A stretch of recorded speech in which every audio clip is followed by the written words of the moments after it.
Just because my boyfriend thought I wasn't pretty enough, I started waking up at 3 a.m. every single day to do my makeup. I'd even fall back asleep with toothpaste in my mouth, just so when he woke up, he'd see a perfect version of me. But no matter how hard I tried, his heart was already gone. At first, I thought it was just bad luck. Until one day, on the subway, I read an article saying that women who've been with more than 20 men have a hard time getting married. I pulled out my notebook and started counting. 19. I wanted to talk to my best friend about it, but I couldn't bring myself to say it out loud. So at a party, I suggested a game. Everyone would anonymously write down how many men they dated. I just wanted to know if I was the odd one out. My sister had been with 4, my best friend 13, and me, I had the most. So I made a vow. Number 20 would be my true love, the one I'd spend my life with. But the moment I made that vow, I got drunk and collapsed right into my boss's arms. I thought it was fate until I saw his twisted side. I couldn't take it anymore, so I kicked him out. One day, while helping my sister pick out a wedding cake, I ran into my ex. He looked better than ever, and it seemed like he was about to get married too. I wanted to say hi, but then his fiancée showed up.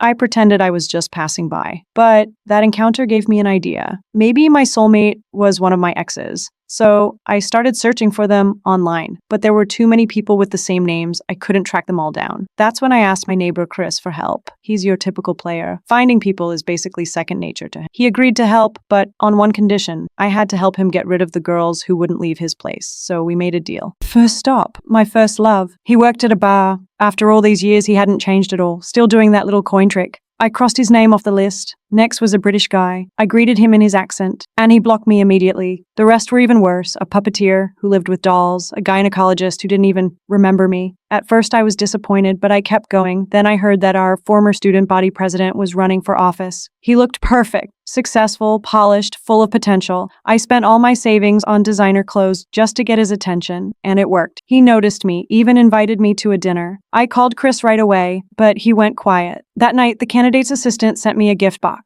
Inside was a stunning designer dress. I thought, this is it. Happiness, finally. At the dinner, I was glowing. He complimented me, and then, out of nowhere, proposed. He said maybe we should kiss first, see how it feels.